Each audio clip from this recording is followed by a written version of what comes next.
అదేవిధంగా ఉప ముఖ్యమంత్రి గారు పవన్ కళ్యాణ్ గారి సూచనలతోటి రాష్ట్రంలో ఉన్న 1,46,00,000 రేషన్ కార్డుదారులకు వారి కుటుంబాలకు ఈ రోజు నుంచి 29,761 రేషన్ షాపుల ద్వారా ఒక అద్భుతమైన కార్యక్రమం మనం ఒక్కసారి మేము పునఃప్రారంభించాం. దీని వెనక గతం నుంచి చెప్తా వచ్చాను నేను. పటిష్టంగా ఉన్న వ్యవస్థని దశాబ్దాల కాలంగా ప్రజలకి మెరుగైన సేవలు అందిస్తూ ఉన్న ఈ రేషన్ షాపుల్ని దురుద్దేశంతో రద్దు చేసి ఎండియు వ్యాన్లు తీసుకొచ్చి 9,260 ఎండియు వ్యాన్ల కోసం దాదాపు 1,700 కోట్ల రూపాయలు వెచ్చించి రాష్ట్రానికి ఎంతో నష్టం కలిగించారు. ఈ 29,000 రేషన్ షాపులు ప్రతిరోజు 1వ తారీఖు నుంచి 15వ తారీఖు వరకు ఉదయం 8 నుంచి మధ్యాహ్నం 12 వరకు మళ్ళీ 4ంటికి ఓపెన్ చేసుకుని సాయంత్రం 8 వరకు కార్డుదారులు అందరికీ కూడా అందుబాటులో ఉంటారు. ఇంకొక ముఖ్య కార్యక్రమం దీంట్లో ప్రారంభించాం. మొట్టమొదటిసారి రాష్ట్ర ప్రభుత్వం తీసుకున్న నిర్ణయం,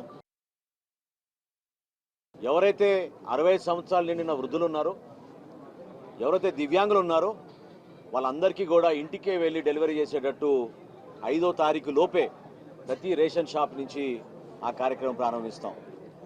మన కాకినాడ జిల్లాలోనే దాదాపు 71,000 మంది దానికి అర్హతగా మేము గుర్తించాం. రాష్ట్ర వ్యాప్తంగా 15,60,000 మందిని ఇంటింటికి వెళ్ళి మేము డోర్ డెలివరీ చేస్తాం. ఇప్పటికీ 10:30 సుమారు ఈ సమయంలో కూడా ఈ 29,796 షాపులు కాను 24,795 షాపులు ఆల్రెడీ ఉదయం నుంచి రేషన్ పంపిణీ చేస్తూ ఉన్నారు. ఇది ఒక అద్భుతమైన కార్యక్రమం. మన రాష్ట్రంలో ఉన్న జనాభాలో 4,42,00,000 మందికి మేము రేషన్ సరఫరా చేసేటట్టు ఏర్పాటు చేశాం. అదే కాదు, అదనంగా 10% కూడా ప్రతి షాప్కి ఎక్కువగా ఇచ్చాం. ఎందుకంటే కేంద్ర ప్రభుత్వం అవలంబించబోయే కొత్త పాలసీని మన రాష్ట్రంలో ముందే మనం ప్రవేశపెట్టి ఎక్కడైనా సరే, ఏ షాప్లో అయినా సరే ఎవరైనా రేషన్ కార్డుదారులు వారి సరుకును తీసుకోవచ్చు. దాన్ని పోర్టబిలిటీ అంటాం. నేషన్ వైడ్ పోర్టబిలిటీ ఎస్టాబ్లిష్ చేస్తున్నారు. కాబట్టి ముందుగానే మనం మన రాష్ట్రంలో ఈ కార్యక్రమాన్ని అద్భుతంగా ముందుకు తీసుకొచ్చాం. ఎంతో గర్వకారంగా భావిస్తున్నాను నేను. మా పార్టీ అధ్యక్షులు పవన్ కళ్యాణ్ గారి నియోజకవర్గంలో పిఠాపురంలో ఈ రోజున ఈ రాష్ట్ర వ్యాప్తంగా ఈ కార్యక్రమాన్ని ప్రారంభించడం ఒక గొప్ప అదృష్టంగా భావించడమే కాకుండా మా నాయకులు, కార్యకర్తలు అందరూ కలిసికట్టుగా ప్రతి షాప్లో కూడా ప్రతి గౌరవ శాసనసభ్యులు, పార్లమెంట్ సభ్యులు, మంత్రులు అందరినీ కూడా ముఖ్యమంత్రి గారు కూడా ఆదేశించారు. ఈ రోజున కనీసం 3 రేషన్ షాపులు ప్రారంభించమని ఈరోజు గౌరవ ముఖ్యమంత్రి గారు ఆదేశించడం జరిగింది. ఖచ్చితంగా ప్రతి నియోజకవర్గంలో కూడా పారదర్శకంగా, నిజాయితీగా ప్రతి కుటుంబానికి, ప్రతి డీలర్ కూడా ఆదర్శవంతంగా నిలబడేటట్టు మేము తీర్చిదిద్దాం. టెక్నాలజీని ఉపయోగించుకుంటున్నాం. గతంలో ఎప్పుడు లేని విధంగా ఒక కొత్త యాప్ డిజైన్ చేశాం.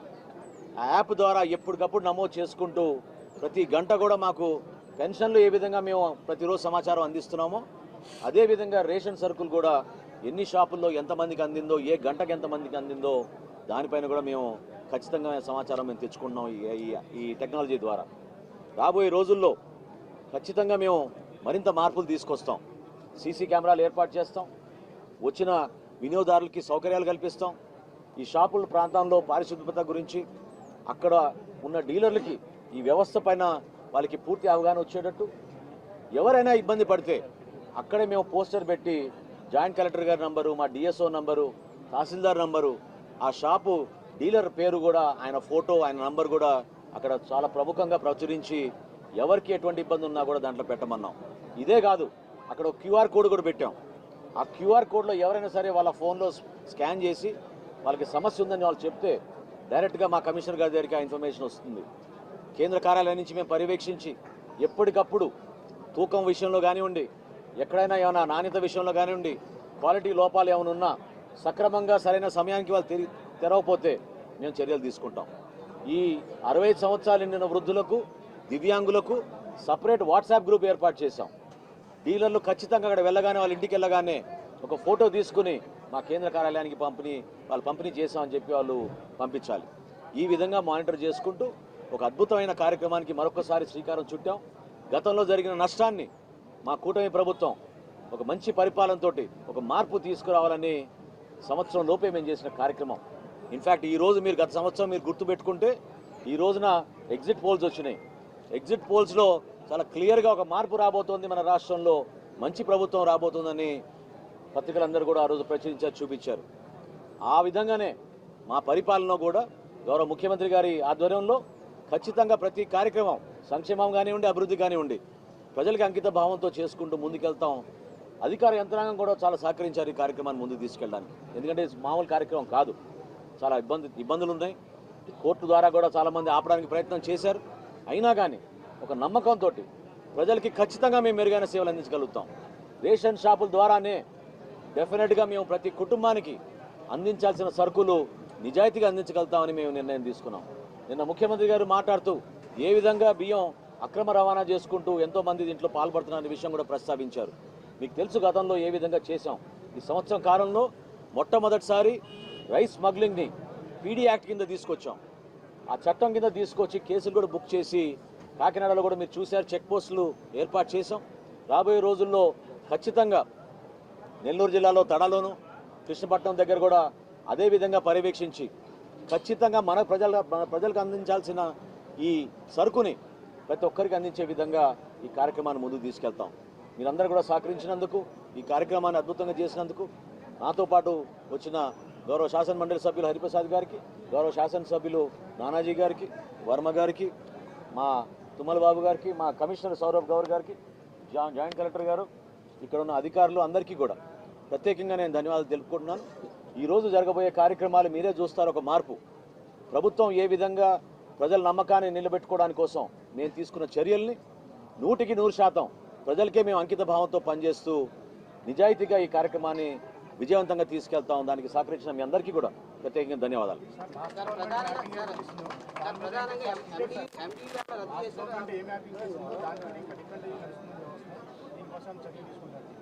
రేషన్ కార్డుల విషయంలో మొట్టమొదటిసారి మేము స్మార్ట్ కార్డులు తీసుకొచ్చాం. దాంట్లో సెక్యూరిటీ ఫీచర్గా మేము క్యూఆర్ కోడ్ తీసుకొచ్చాం.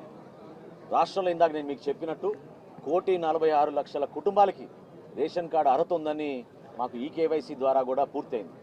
మిగతా వాళ్ళకి ఎవరైతే ఉన్నారో ఒక 6 లక్షలు 7 లక్షలు కొత్తగా అప్లికేషన్లు పెట్టుకున్నారు రైస్ కార్డుల కోసం. ఆ రైస్ కార్డులో కూడా ఎక్కువ మంది పెట్టుకుంది కుటుంబంలో కొత్తగా చేరిన బిడ్డల్ని చేర్చుకోవడానికి కోసం ఎక్కువ శాతం నమోదు చేసుకున్నారు. గతంలో ఉన్న మ్యాపింగ్ వాస్తవం. ఆ కార్యక్రమం గురించి ఒకసారి గౌరవ ముఖ్యమంత్రి గారితో సమీక్షించి జిఎస్డబ్ల్యూఎస్ స్థాయిలో సామాన్యులకు ఇబ్బంది కలగకుండా మేము డైరెక్ట్గా వాట్సాప్ ద్వారానే ఆ సదుపాయాలు కల్పించడానికి కోసం ప్రయత్నం చేస్తున్నాం. ప్రస్తుతానికి కొత్త కార్డుల విషయంలో కానివ్వండి, మెంబర్ అడిషన్ విషయంలో కానివ్వండి, మెంబర్ డిలీషన్ విషయంలో, ఎవరైతే మన ప్రాంతాన్ని వదిలేసి వేరే ప్రాంతానికి వెళ్ళారో వారి విషయంలో, ఇతర దేశాలకు వెళ్ళిన వాళ్ళ విషయంలో, అడ్రస్ మార్పుల విషయంలో ఎక్కడ కూడా జాప్యం లేదు. 21 రోజులు మాకు సమయం ఉంది. అప్లికేషన్ తీసుకున్న తర్వాత 21 రోజుల్లో ఖచ్చితంగా వాళ్ళ అప్లికేషన్ని మేము ప్రాసెస్ చేసి కొత్త కార్డు జారీ చేస్తాం. ఎండియూ వాహనం తొలగించడం వల్ల ప్రభుత్వానికి ఎంత బాధ్యత తగ్గుతుంది? అదే డీలర్లకి పాత కమిషన్ కంటిన్యూ చేస్తారా, లేదంటే ఏమైనా మార్పుతున్నారా? మీకు కొంచెం అవగాహన రావాలి మీకు దీని గురించి. ఎందుకంటే దాదాపు 1,670 కోట్ల రూపాయలు ఇప్పటివరకు వెచ్చించాం ఈ డెలివరీ వ్యాన్ల కోసం. వాళ్ళు చెప్పింది ఏంటి? ఆ రోజున ఇంటింటికి సరఫరా చేస్తా ఉన్నారు. ఏ ఒక్క గృహానికి కూడా ఇంటి దగ్గరికి వెళ్ళి సరఫరా చేయలేదు. కేవలం వాళ్ళు వీధి చివరికి వచ్చి, అది కూడా గంటకో 2 గంటలకో నిలబడి వెళ్ళిపోయేవాళ్ళు. సామాన్యులు పనులు మానేసుకుని వాళ్ళు పాపం రోడ్డు మీద కూర్చుని ఎదురు చూసేవాళ్ళు. ఆ పరిస్థితి ఇప్పుడు ఉండదు. 15 రోజులు తెరిచుంటాయి షాపులు. 15 రోజులు ఉదయం నుంచి సాయంత్రం తెరిచుంటాయి. ఆదివారంతో సహా ఎక్కడ ఇబ్బంది కలగదు. మీకు నచ్చిన టైంకి మీరు వెళ్ళి తెచ్చుకోవచ్చు. వృద్ధులకు, దివ్యాంగులకు ఇంటికే వెళ్ళి మేము డెలివరీ చేస్తున్నాం. ఎండియూ వ్యాన్ల గురించి మీరు చెప్తున్నారు. ఈరోజు మనం తీసుకున్న నిర్ణయం వల్ల దాదాపు 385 కోట్ల రూపాయలు ప్రభుత్వానికి, దానివల్ల కొంచెం మేము బ్యాంకులతో మాట్లాడిన తర్వాత తప్పకుండా మీ ప్రభుత్వానికి వెచ్చించాల్సిన డబ్బుని మేము తగ్గించేటట్టు ప్రయత్నం చేశాం. దాంట్లో మేము విజయం సాధించాం.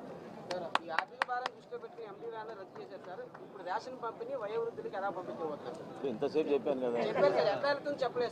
ఎట్లా అవుతుందంటే అది కాదండి. అరే ఇప్పుడు 9,260 వ్యాన్లు ఉన్నప్పుడు ఎప్పుడు ఈ ప్రశ్నలు అడగలేదు మీరు.